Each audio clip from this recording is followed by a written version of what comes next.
In Venezuela, President Nicolás Maduro confirmed that he had a phone call with his U.S. counterpart, Donald Trump, and described it as very respectful and cordial.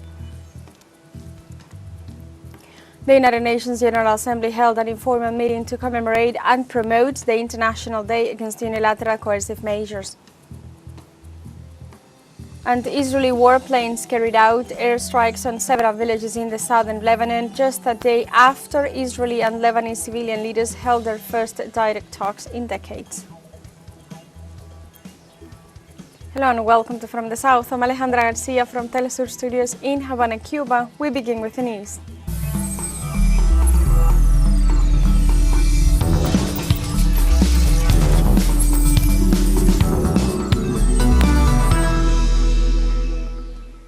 Venezuelan President Nicolás Maduro revealed that he had a telephone conversation with his U.S. counterpart, Donald Trump, which he described as respectful and cordial.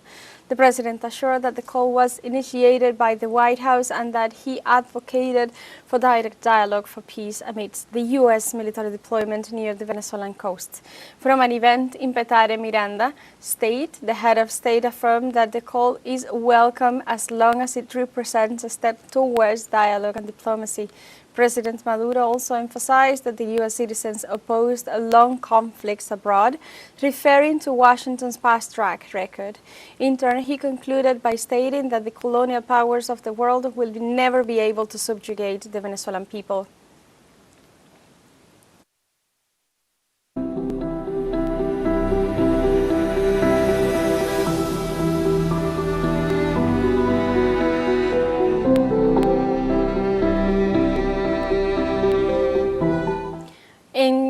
In the meantime, the United States interfaith leaders and community leaders from New York held a vigil for peace and dialogue for Venezuela.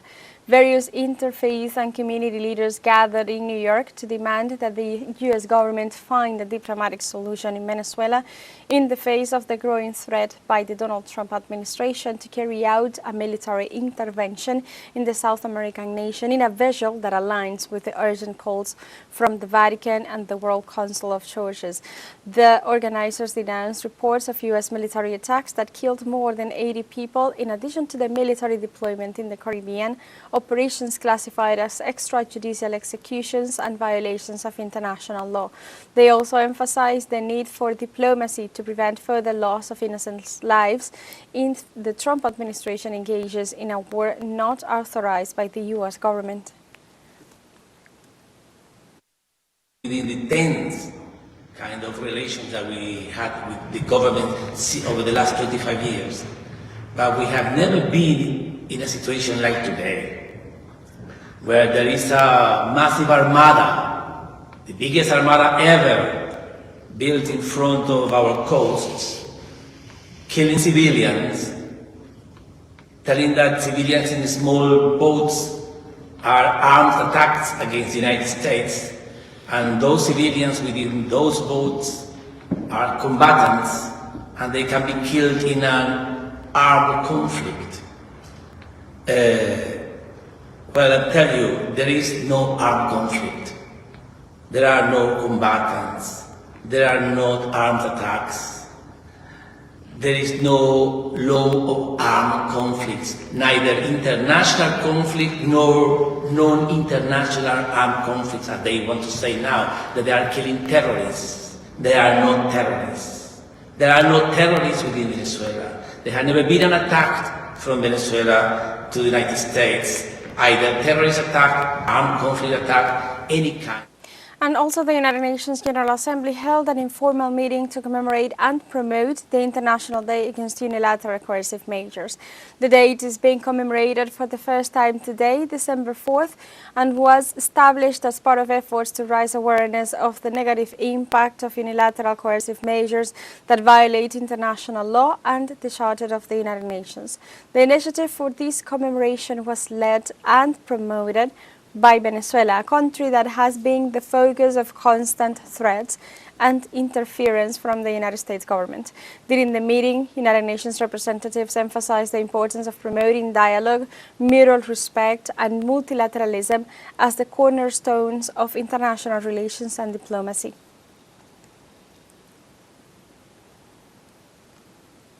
In this context, the permanent representative of Venezuela to the United Nations, Samuel Moncada, emphasized the challenges that the unilateral measures adopted against developing countries represent. And food, these illegal measures paralyze the productive potential of the countries affected, cut supply chains, and choke investment. So they really are the most significant impediment to national development plans and for the implementation of the 2030 Sustainable Development Agenda. What's more, so-called humanitarian exemptions are no more than just cruel illusions. In practice, they are ineffective and largely fictitious. In this scenario, the representative of Mexico also reaffirmed that unilateral measures limit the establishment of cooperative relationships and undermine peace. Mexico reaffirms that embargoes, blockades and unilateral sanctions and economic pressure do not build peace, nor do they generate prosperity, and nor do they promote cooperation. No state should see their growth hampered by decisions adopted outside of the multilateral framework.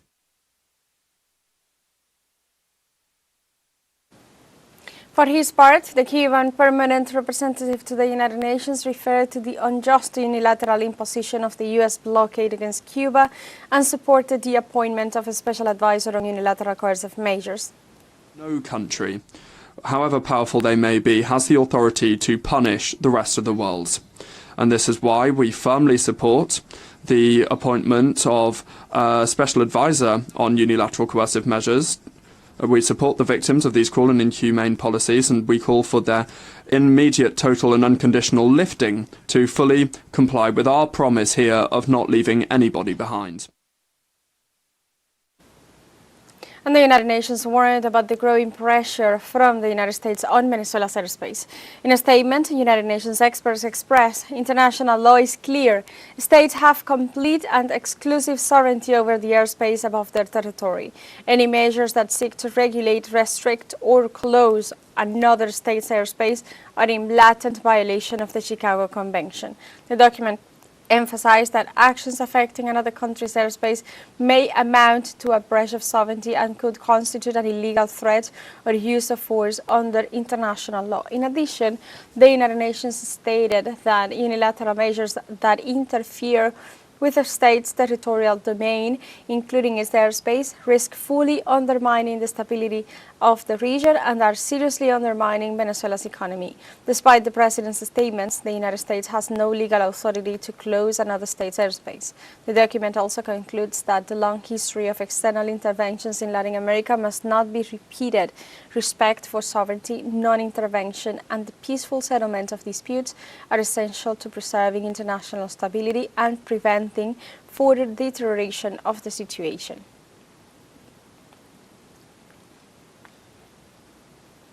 And in this context, we go to Venezuela. 2 new flights with over 500 Venezuelan migrants from the United States and Mexico arrived in Caracas on Wednesday as part of the humanitarian Back to the Homeland plan. Let's recall that U.S. President Donald Trump unilaterally declared the closure of the South American nation's airspace last weekend. Then on Tuesday, Venezuelan aviation authorities revealed the U.S. government had asked for the resumption of the migrant repatriation flights, a request that was approved by Caracas. In this scenario, the 2 flights are the first to arrive since the recent developments, rising to more than 18,000 the number of nationals who have safely returned with the help of the government's plan.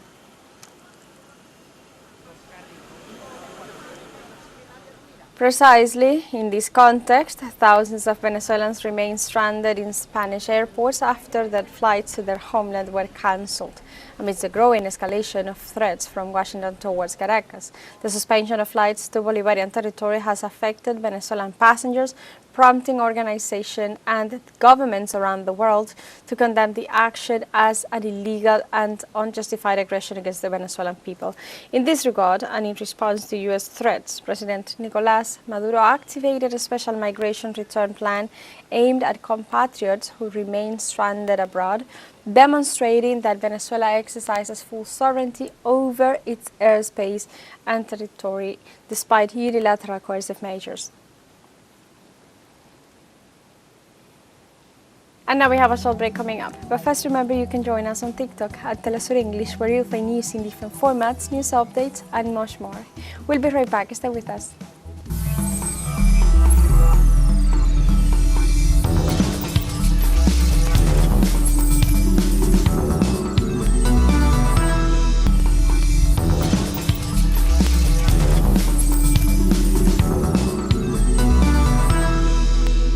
Welcome back to From the South.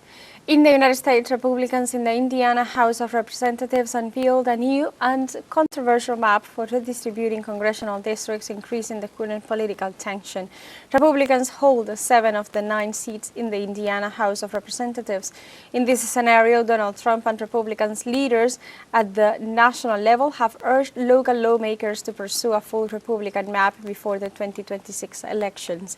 The redistribution map seeks to eliminate the 2 districts currently controlled by Democrats. Despite the coercion, Indiana Senate leaders only agreed to meet next Monday, December 15th. However, it is still uncertain whether the pressure will be enough to secure the necessary votes to pass the plan.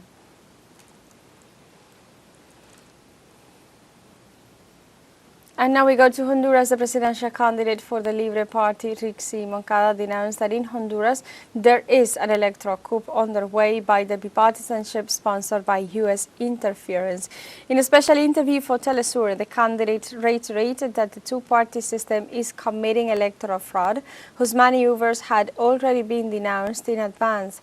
Moncada explained that the inconsistency in more than 3,000 records altered the preliminary results, and despite this, the CNE issued data in favor of the 2-party system. Subsequently, Rixi Moncada denounced the threat made by U.S. President Donald Trump against the Honduran people if they did not vote for the candidate of his choice, an action that confirms the interference. In this regard, she also rejected the pardon granted to former President Juan Orlando Hernandez, who was convicted of drug trafficking, a pardon that contradicts Trump's supposed fight against drugs.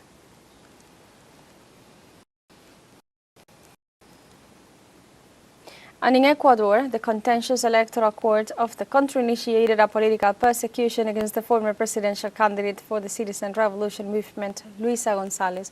The electoral authority alleged that Luisa González committed an alleged breach in the submission of campaign accounts for the 2023 early elections. In this regard, several analysts described the action as a plot by the national government to weaken the opposition parties. Legislators from the Citizen Revolution Movement Party asserted that the National Electoral Council has become an executive arm for persecuting opponents.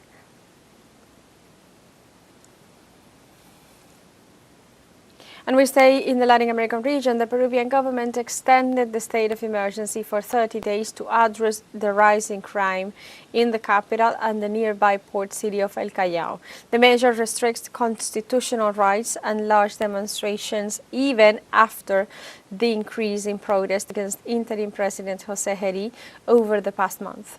Herrí also submitted a bill to Parliament requesting special powers for 60 days to legislate on public safety. The proposal will complement the operations already underway, so it is expected that the preliminary plenary will approve it.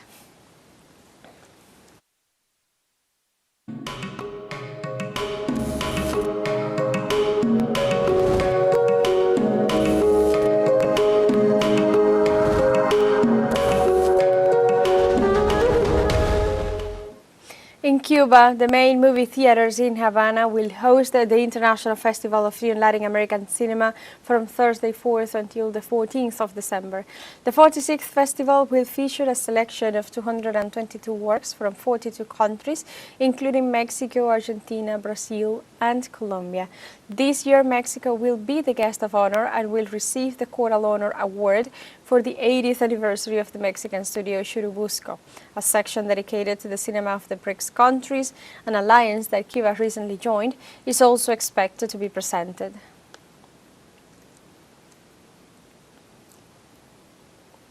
And now we have a second short break coming up. Before we invite you to visit our Facebook page at teleSUR English, there you'll be able to watch top stories, special live coverage, and much more.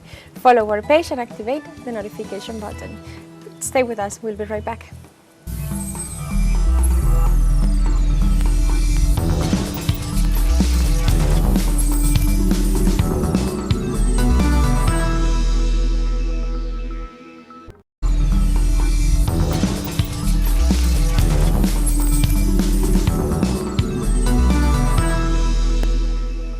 Welcome back to From the South.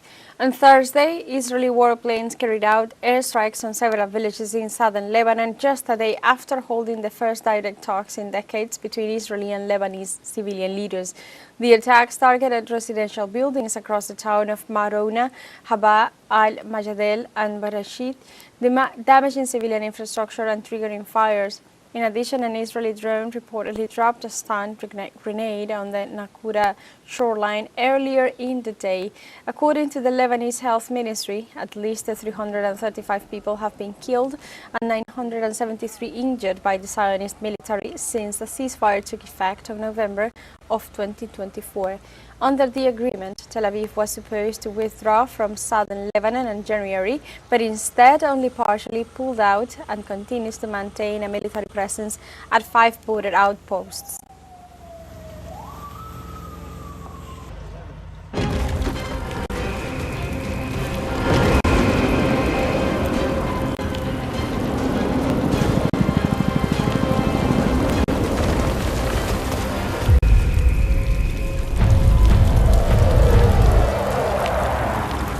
Let's talk about Palestine. Gazan authorities denounced the continued violation of the ceasefire agreement by the Israeli occupation forces, bringing the number of dead and wounded to more than 1,200 since the truce took effect on October 10, 2025. The Gazan Health Ministry informed that the total number of people killed since the ceasefire was declared has risen to 360. Palestinian authorities also reported that 922 people were injured and 617 bodies were recovered. The latest attacks by the Israeli occupation have focused on several key areas of the Gaza Strip, including Gaza City, Khan Yunis, and Rafah. In addition to the human casualties, the Gazan authorities denounced the Zionist occupation for continuing to impose severe restrictions on the entry of humanitarian aid, which significantly aggravates the livelihood crisis suffered by the population.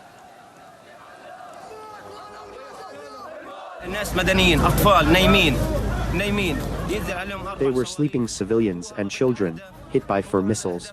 Is this their target? Is this Israel's goal? To kill Palestinians.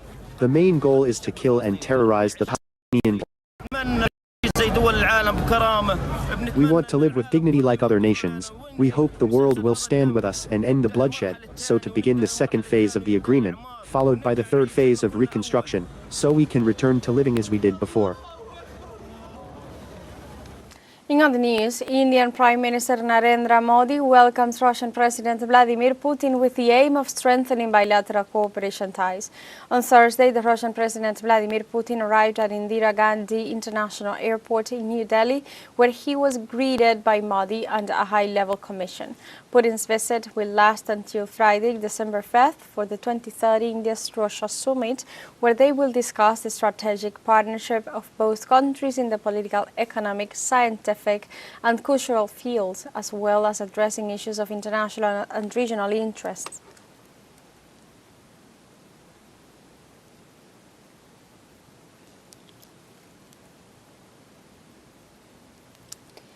In this context, let's recall that India and Russia share similar views on the future of the world. The relations are not only historical but also well-developed and multifaceted, representing a privileged strategic partnership in which they cooperate in sensitive areas such as the exchange of technologies. India has declared that it will stand by its decision to oppose importing Russian crude oil in the face of pressure from the United States. New Delhi also points out that there is no substitute for Russia as the world's second-largest oil producer and emphasized that Russian oil supplies account for almost 10% of the world's production.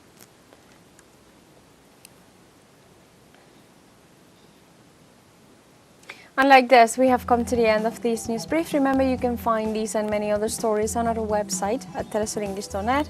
Also join us on social media. We are on Facebook, X, Instagram, Telegram and TikTok as well. For Telesur English, I'm Alejandra Garcia. Thank you for watching.